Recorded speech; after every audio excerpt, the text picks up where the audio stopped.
President Chamisa, it is now your turn. It is your turn. Attend and attend. 2018.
Chero panilongo inga ndine muswe chero panapinda indiri muwe makona manje makona yani chapinde aiwa ibasa ndinotenga ndikakutenga las ndibvumidzeyiwo kuti chisamama chisa nasi izuva rakakosha nekuti tiri munharaunda kana kuti panhongonya yemhirizhonga. Tiri mudura rinobikwa mhepo nechamupupuri chokuvhiringa nyika.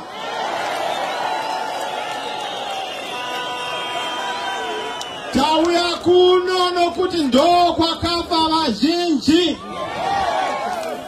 Tauya kuno nokuti ndo kwakapisirwa vazhinji mudzimba. Tauya kuno ndinorangarira ndichiuya naUS ambassador pachaona paawadi paurawa vanhu vanodarika 50 ndichiona musoro urapa ruoko rura. Mhosva yevanhu ava yanga iri ei? Mhosva yanga iri wekuti vanga vachirakidza vasingazivi kuno musuwa wesadza kuti musuwa wesadza uri.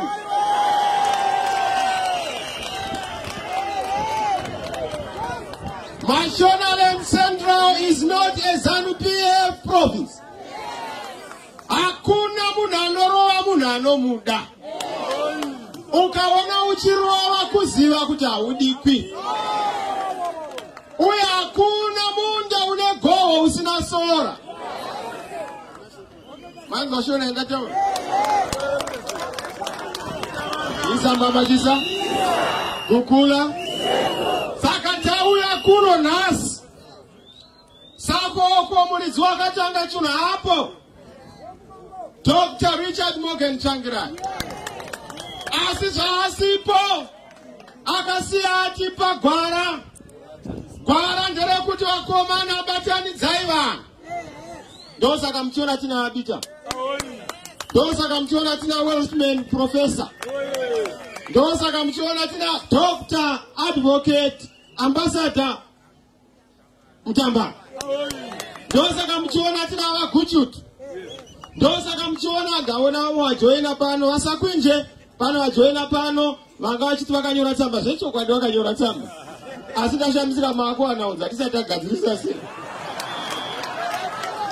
Ndozvainoita chinja unenge wakuziva kungopinda mukati. Nokutengai. Chisa baba chisa. Kukula. Ini chinondisimbisa chinhu wani. Chinondisimbisa ngechekuti save vakatirakidza kwatinofana kusvika. Saka nhamo yangu haisi yokutarisa kuti tinosvika kupi nekuti magumo takarakidzwa. Nhamo yangu haisi yokuti ndinotangira papi nekuti vakatanga ivo muridzi wechunhu. Nhamo yangu haisi yokuti ndichaita sei nokuti ivo ndo vakatakura musengwa wese. Chedu chete kuenda nemutoro tiinde kunopedzisa ndima. Vakasiya vapedzerana naGushungo. vakati gushungo waoneka. Iniwo hangu danzida kupedzisa Mwari ndobva vati vasave chiuyai kuno. Basa makasiya mapedza president. Ngatirovere maoko Dr. Richard Morgan Tanga.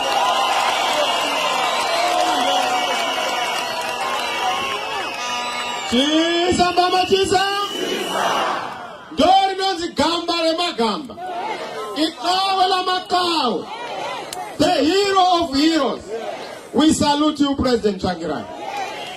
Musirimi vanhu vomuZimbabwe. Munozviziva kuti vana vembwa vasunura musi umwe chete. Vanosunura pokupedzisira ndo tinoruma maningi kudarika vakasunura kare.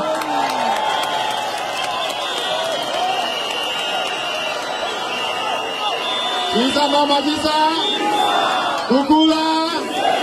Izenzo. Vamutamba. Nditendedzei pane murume anodati auye pano emphasize this message. With your permission, can I have a basket to come here? Thank you. Why did you put a basket? Basket happens in Mugabe are the wrong basket. Nasa basket recorrect.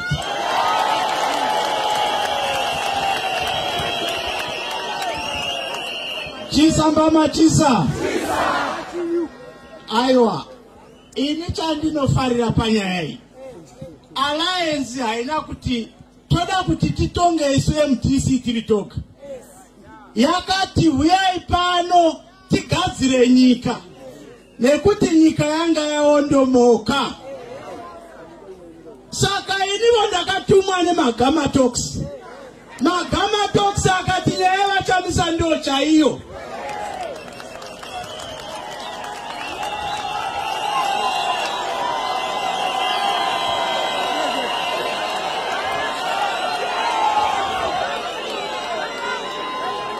Magama Talks ndo aizikamwa sezano.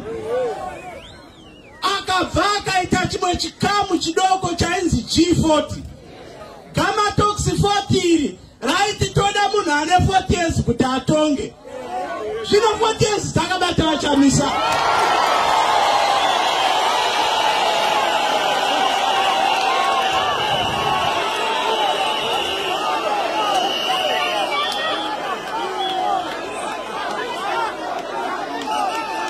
Saka musati mambo chiona chegore rino. Muchaona vose vamaiti Magama Talks vachiti tinoda kuti Chamisa ave iye anovotekwa.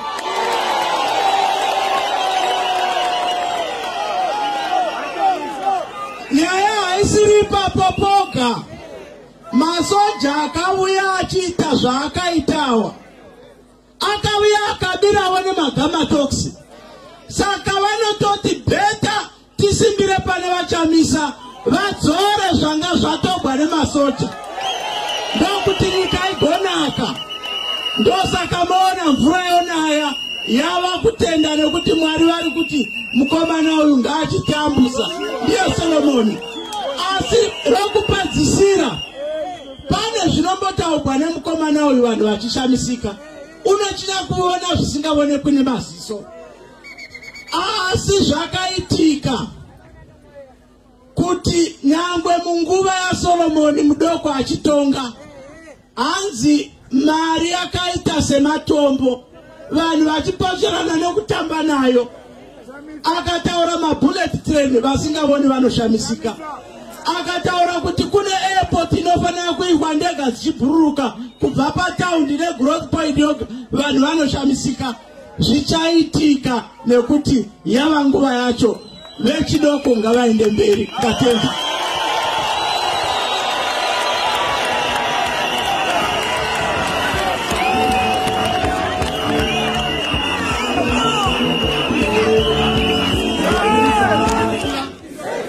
Ndakabva ndati do ndikati but indanga bomana vasingaona. Very simple like that. Ipo pano ndikavaudza because neTobacco, because nemaSilos ari pano. It's very possible. Kuti notaura instead yokuti aita Tobacco muno ngaisaenda kuHarare. Ngaionekwe kuti iprocesswe ipo pano panzvimbo. Imwe munhu anodakatoti azviite. But tinenge tichiona mapossibilities nokuti tinoona zvakawanda. Iyo vakomana nyaya yeairport havangainzwisisi vaguchutu. Ndavakaparadza nemabus stop akaitwa naSmith chaiwo. Kuti bus stop iyo hakuchina. Kana muri semuHarare materminus aSmith kurizende vakaparadza. Market Square hakuchina. Zvino kana vachiparadza terminus vangaiona airport.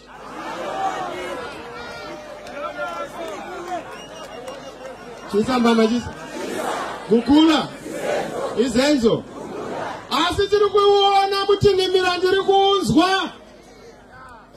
Munhu weshanduko ndiri kunzwa. Maungira eshanduko ndiri kuanzwa. Makomo eshuga ndiri kuaona.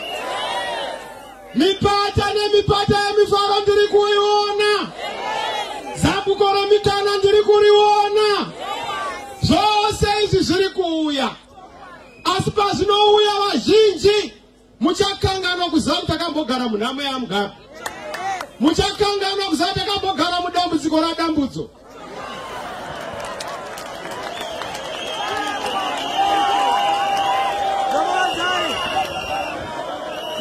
Chisa mama chisa.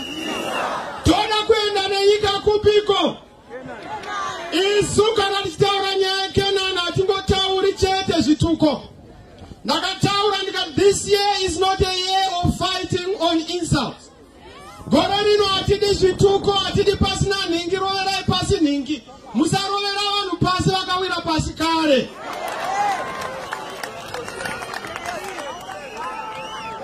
Gore rino patiri kuenda kuma-election, takataura kuti tiri kuenda on the ideas platform. Tiri kuenda on the policies platform. Tiri kuenda paurongwa hwehurumende. Patinongopinda pane zvatakatoronga. Ndakati kune timu yedu iri kuita zveeconomics. Tapinda tiri kuita 2 weeks tine macash queues. Kurakidza kushaya musoro.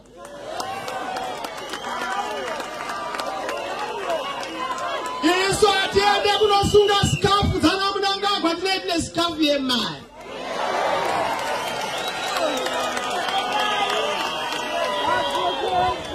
Nyaya yedu iri yokuti dhora muchikwama, dhora muhomwe, munhu wese kubasa, munhu wese pabasa, munhu wese vana mufaro.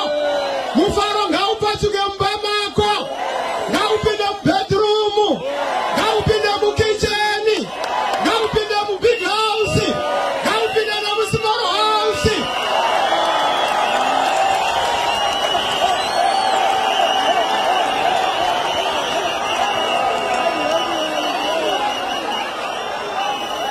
Ndakubata ndikubvira imba hombe neimba diki pamba pako, kwete zveizva muri kufunga. Chisa mama chisa. Kukula. Sei tiri kudai. Tiri kudai nokuti nyika ino yanga isina hurumende for the past 38 years. The government of the past 38 years has been government violence. Chaitonga munyika muno violence. Chaitonga munyika muno fear. Chaitonga munyika muno dictatorship. Chaitonga munyika muno poverty. That is the government yanga iri munyika muno.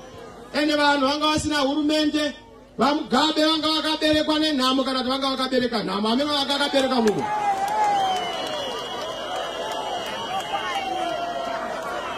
Zvino tiri ipapo.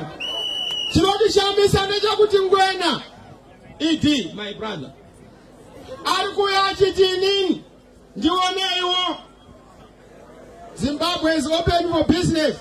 Nesongo ndioneiwo, gamba rakutonga.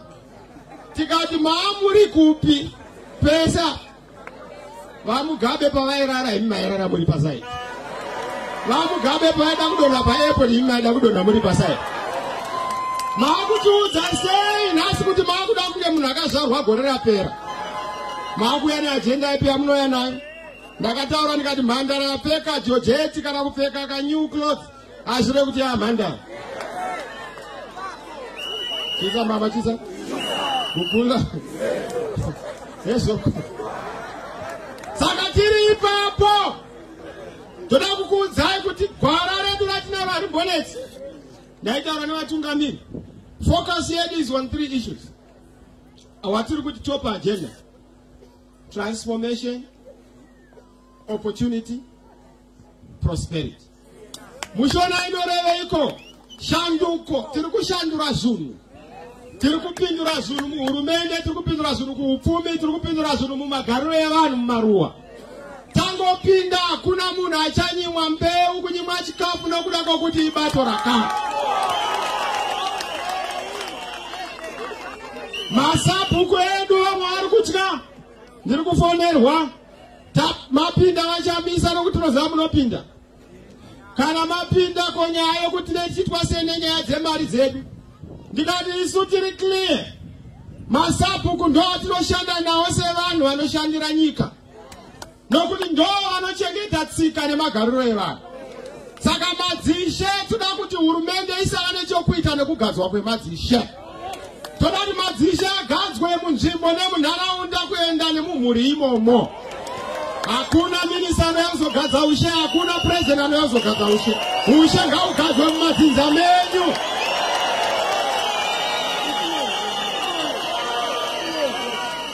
Chisa mama chisa. Ndosaka muchiona mvura hainai. Ndosaka muchiona zvinhu zvinongonetsa. Nokuti tarasa chivanhu chedu. Ndoba ndaudza Mnangagwa Musuno ndikati iwe usanetsana naMudhara Mugabe. Akatopera kuti aende kunzewo. Munoramba muchingoti pasina Mugabe pasi aita sei? Munyika muno muremekedzai Mugabe nebasa raakaita. Zvaakatadza achisira vana chamisa tinokanika tirape Jackson nyika ino mberi.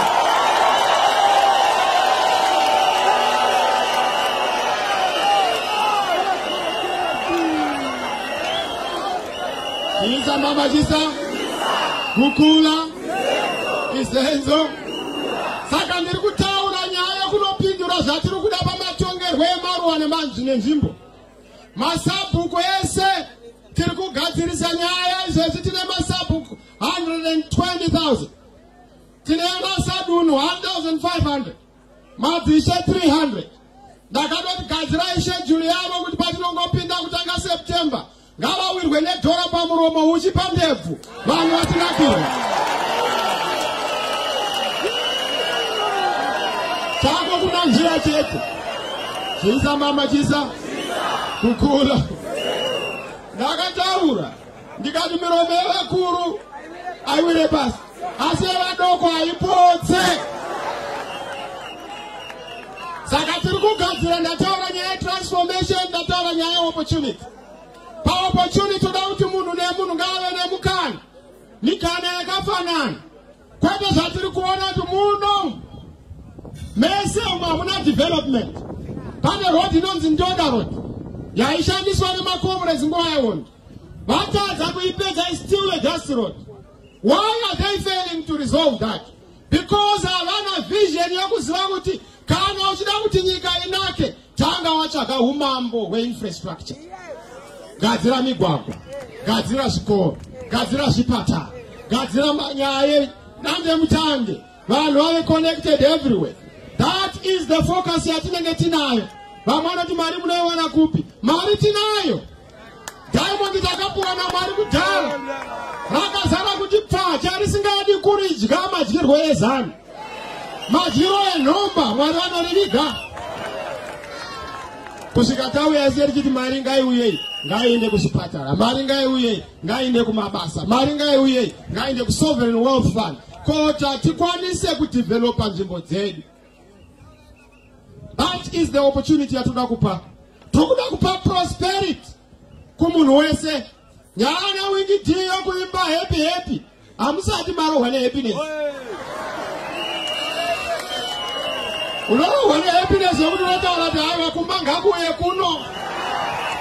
Kunzaiwa sekuru vavakumba kunzaiwa no. Ngavazvivige tiri kudakirwa pano. That is where we are going. Transformation, opportunity, prosperity. Ndo kwatiri kuendesa nyika, shanduko, mikana, nebudiriro. Ndo kwatiri kuenda ikoko. Ndo rinenge riri donzo redu. Toda kuti patinopinda munhu ngaafare. Nyika yedu ine misodzi pamatama. Zvatakarwira kuhondo hazvina kuzadzikiswa. Takarwira one man, one vote. vanhu vari kutambura kuvhota, vanhu vanofira kuvhota munyika muno. We are undermining the gains of the liberation struggle. Takarwa isu patakaenda kuona kuti nyika isununguke. We are independent but not free. Ika zvino kaina maisendera kune vanhu vari kutorerwa usapu kuno kuti anonzi UMDC. Kune vanhu vari kuzauwani chikafu because inonzi UMDC. Kune vanhu vari kuzauwani fertilizer yakapuwa nehurumende ichibva kuma-taxpayer because UMDC.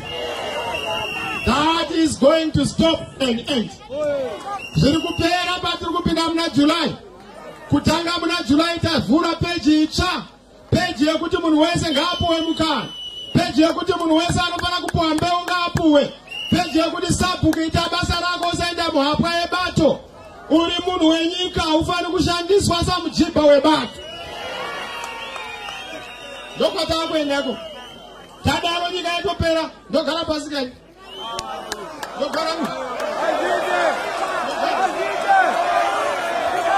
Chisa mama chisa kukula tadaro tapedza isu as far as we are concerned. Nyaya tichada kuti Zimbabwe izikanwe nezvairi zvinhu zvitatu. Chokutanga, Zimbabwe ngaizikanwe nenyaya education. Education yedu tichaigadzira sei? Toda kusumudza zvikoro kubva grade 1 kusvika 7. Tinokurova nenyaya yekuti haiwa mwana wese hakuna anosara.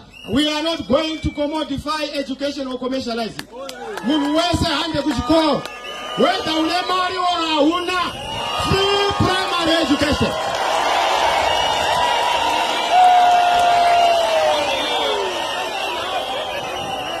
Asika munowana wamukana vamwana kuti mari munoiwana kuti takaronga. Takaronga kuti mari yanga ichidiwa ngaichengetwa apa yakanga ichidai ngaichengetwa zvatina 60 minerals zatinadzo hadzizokutamba nadzo. We can utilize tikafamba nenyika zvakanaka 5 years munoona kuti vamwe munemba kuti maIndia uya muzosuka ndiro, maChina uya muzokudza mombe.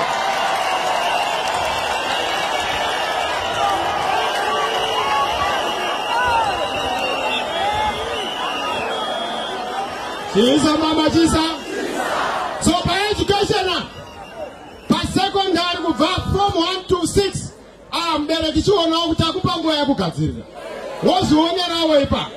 Nokuti kubatsira naka hurumende nevamwe. Mobatsira ka. Ku-university mwana asvika because our government is going to be an e-government.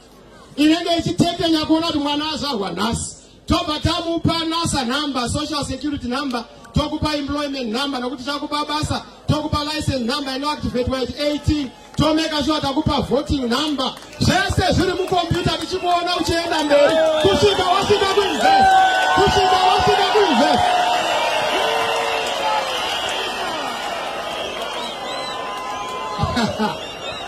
Wozoti ED ungaiona nyeye. Ngwena angaiona nyeye yakadai. Unomuwanzira mudhara wangu rega azorore zvakanaka.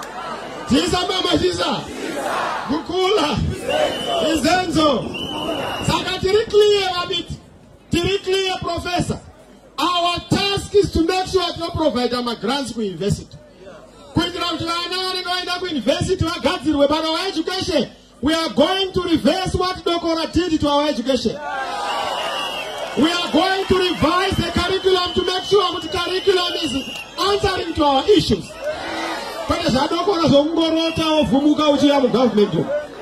We want to correct the curriculum so that we have technologists, we have engineers, we have people. We focus on technology moving forward. So our education is going to be the pillar so that we beat an Oxford, we beat an Yale University. The Ivy League, Tetiri Koko, Munakafunga education in Africa must think about Zimbabwe. We are Muno Tidze, Uri Mutswana, we are Muno Tidze, Uri Rwandese, we are Tidze, because this is the Africa I want to build. Africa for Africans. To build the institutions for Africa going forward. Zimbabwe being the center of educational excellence. With its world-class universities, world-class schools, kwenda primary yokuti vanhu munofamba tsingaidzi tsapu kuoma muchienda kuchikoro. Zvikoro ngazviuye padhuze nevana, vana vasaita tsapu. Kukula, Enzo, Number 2, focus yedu is on technology. That's why tisiri kunzwika pamabuleta. That's why tisiri kunzwika patiri kutaura nyaya kuti Zimbabwe is going to be a technological hub. Even patinotaura agriculture, patinotaura housing, atichangovaki Zimbabwe, we are going to have standardized housing dzinoita world-class standards. And tiri kubatsirai mari tine development bank rokupa loans. Kana uri teacher, uri nurse, aufani kufamba netsoka. Tinokupa higher purchase, tinokupa labor. Because you have a salary that is predictable. Kwate zvatiri kuona zviri kuitika. Kana ari semasoja muchanakirwa. Dumbu rine rakati pa kuzara. Homwe inenge yakati tucha nemari. Unoziva lavhu yemusoja ane mari haisi kutamba nayo. Kisa mama kisa. Kukula. So technology is going to be our second issue. The third issue yatinenge tinayo is agriculture. Isu achangwa tauri agriculture nje. Ndiri pa agriculture abarisa ndainda kutrust yedu. Takuenda neinonzi agro-industrial transformation or agrarian revolution. Kwate zokungopa munda kuti ngangu unoadi. Aneso patebure. Ngangu. Chisa mama chisa. Ukula. Izenso. Isu tiri kutaura ndaiwas. Land is not going to be reversed. Forget about it. We are not going to reverse the distribution and minda yakaitwa. Vane munda garai makafara. Bonde ukuzwa kama ndofamba maprasu. Vachamisa hamusi kuti torona ere munda. Ndikati muri kuziza tiri kupinda kana iso toziziva but totochika minda yedu. Ndikati hakuna munhu anotorerwa munda nokuti munda ndewe Zimbabwe. MTC muna 99 takataura land to the people and not the politicians. But the court land reform was hijacked by ZANU-PF and used for political purposes. Land was an issue at the so we are not going to tamper with the issue of land. But the title. Tabapoto no kupa mari. Tabapoto kupa infrastructure. Tabapoto kupa migwagwa. Tabapoto kupa zikoro. Tabapoto kupa ma hospital. Asitochita utanori mangapu access to finance of my bank. But as a command agriculture, but we spend most of our time takamira mari singabudi. Once the command, I would put the mariage. It's the same thing in the matter of Bako farmers. Bagata meeting them last week. Bajamisa is no Puato Bako Mariedu, but Tapu Aibudum Bank. That is the thing of the past. Todanos agro-industrial transformation. Here's the third pillar. You're going to say Toita we teach smart agriculture. Ushirima market so that we produce for the whole world. We become the bread basket of the whole world. Quite a basket cases are theory. So good man soya beans, man chakuta, Pangabane soya beans, Banesora beans, Pangabane, no winter zero. Panetsine beans, Isamba Majisa, Kukula, Izenzo, Tipe Mukana Moani. Takazita na bita. Takazita na professor na Makona. Takatiru inclusive government. Takango pinda kudayo kana Mugabe. My gara say parabano asina connectwa. Tukazitoita say ngani mira mdara. Relax. Ndakani anza yako. Tukanza saka wewe hapo waite ndikadofunza yewe. Ndo wale wanaoka. Maite. Tabazaro kujamaliza mshongo wa mzani. Kisa baba kisa Kukula Izenzo Saka Amatadiwa, we are clear on the agenda yokuyenda kumbele. Nasina change the structure and speech. So that we see to any angle we are very clear about what we are going to do. Patiri kupinda msavunduka ndikuona ike zvinoizvi. Vamwe vari kuti tiri kuramba tichitemerwa zvirangu. Ndakaona America ichipopota. Ndosaka tichifana kubvisa vakomana muhurumende. Because mabiro avo ane guhu pasi rose. Nyika yedu tanga iri kutungamirwa nezvidembo. Kungoti payasvika kunhuhwa chete nyika. Ngatichetei vanhu vane maoko akachena, vane mazita akachena.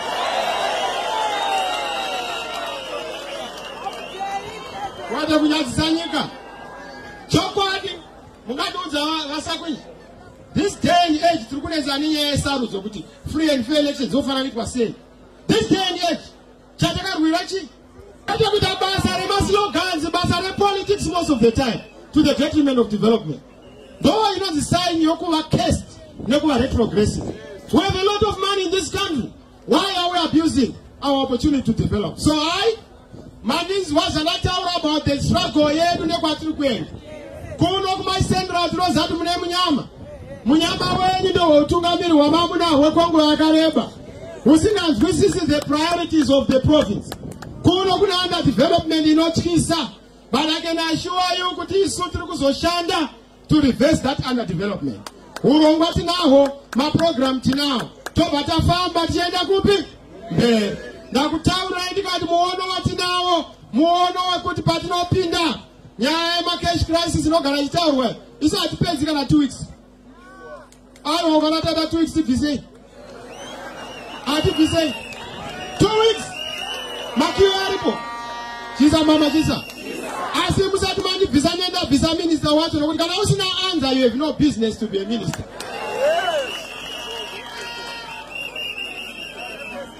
Kwete zako bana zanu kuti hai iwe wamboba uri ku 11 chimbonoba uri ku 9. Ayo wakuzikanwa shangwa chimbo ya mboba uri pa ukipa.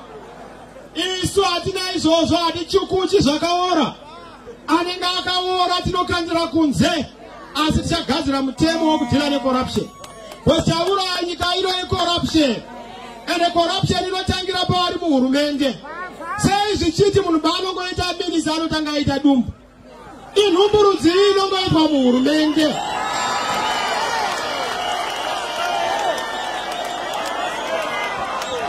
Isa atina isu. Chisa mama chisa. Ayo ukaita dumbu rako hako nekudya kwako nemari yako is okay. Chipo chaopuwa naMwari. Asi chatisingadi kuti munhu anongotanga kupfuma ava muhurumende.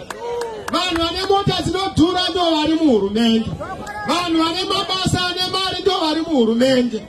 That should be reversed. So that my minister muzive kuti kana uchishandira vanhu uri muranda wevanhu. Kwete kuti iwewe unoda kutanga wakama mombe, womwa mukaka wakatarisa mugaba, wapedza wadambura miyatso, zhinji havana kana chavanowana. We must correct that. And there's going to be a radical shift. Kana vajaira kuba vari muhurumende zivai kuti nzira yenyu makuigadzira kuenda kuchikurutu. We will not tolerate that. Chisa mama chisa. Kukula. Last but not least is the issue of national healing. Tada kubata ma reforms. Pa program yedu isutiri kuda national healing kuti iswe munyika muno. Muno mune vanhu vachitaura naamai vakarohwa. Mazvinzwa zvachitaurwa vatungamiri vakomichi. Mai vakarohwa vakabviswa zamo. Pamberi pevanhu ndobva vatanga kubuda ropa vakanoponera kuhospital. Ndakanoona na president Tsvangirai kuZumba some other time amai vakabviswa nhengo dzavo dzimwe dzinokosha. Yes. Vatu vane chubi vanoshandisa.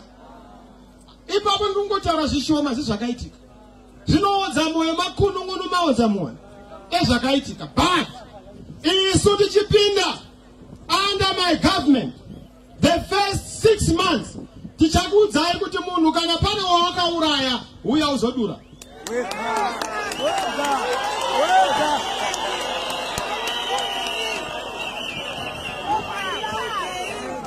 Mandizwe nyana gukura hundi toda chokwadi chibude pacheni.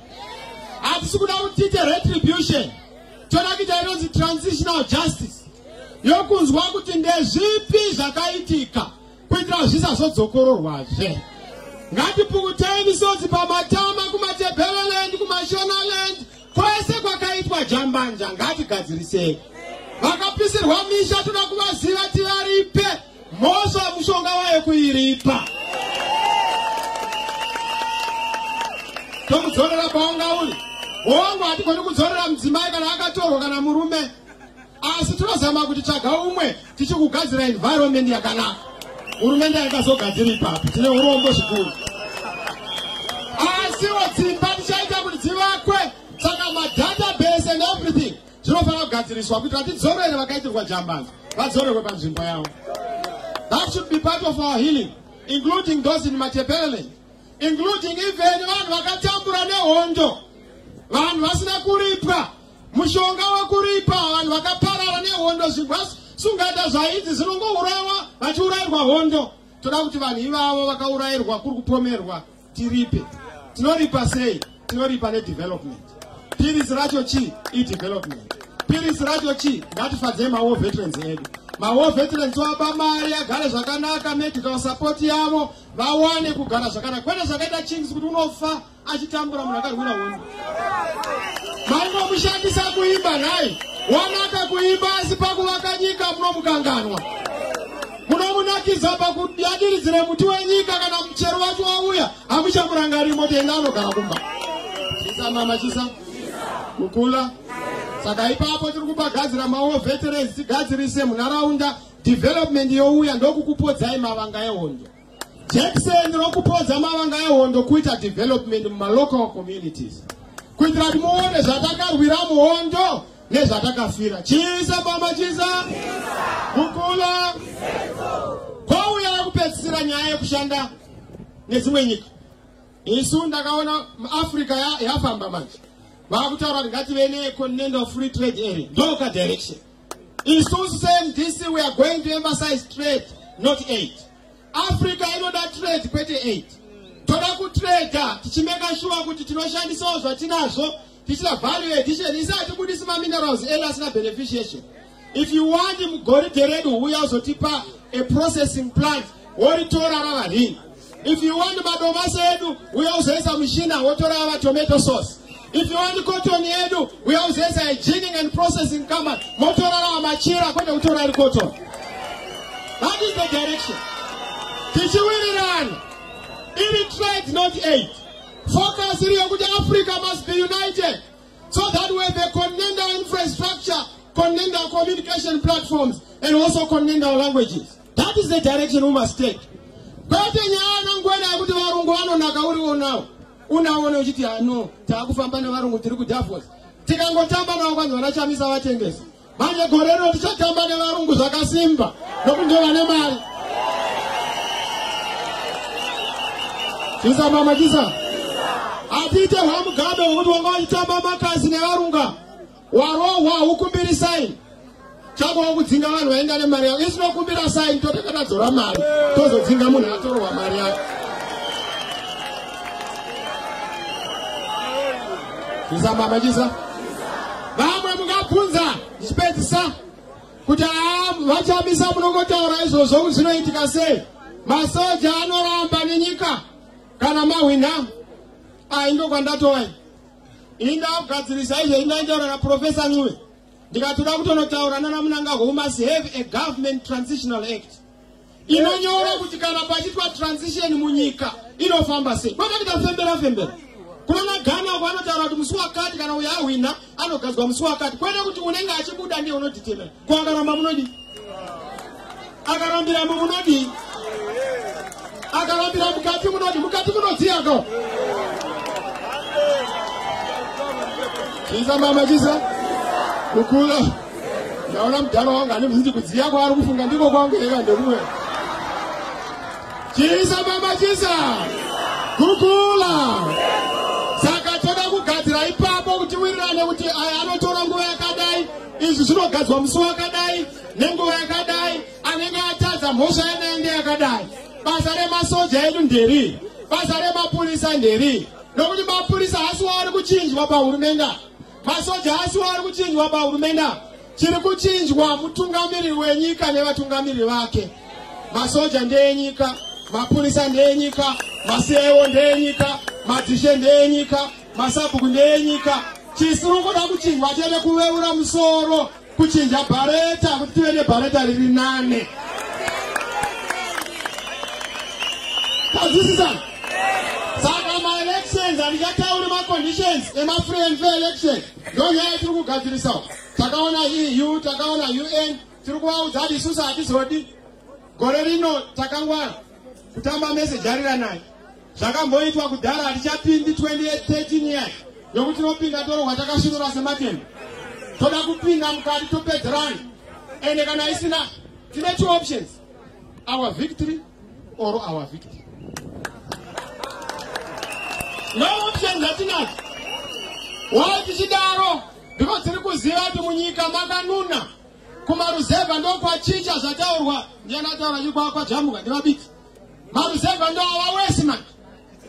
Ike zvino ndo kwazara chinja manje. Kana muri sekuzami atanda kwese kwese. Nembama munangagwa chinja yakazara inu. Chisa mama chisa. Kukula. Saka todzokera kudzimba. Chatadzokera nacho shoko ratinofana kubata. Ndeka kunyoresa kuvhota kuna vasina kunyoresa kuvhota. Vakanyoresa kuvhota ndimboona ne maoko kana une slip yako. Nokutenda zviroere maoko. Thank you very much. Vasina kunyoresa kuvhota ngava mwana. Enda unotanyorese kuvhota chimbomunyima sadza usiku wokusvika anyoresa kuvhota. Chisa mama chisa.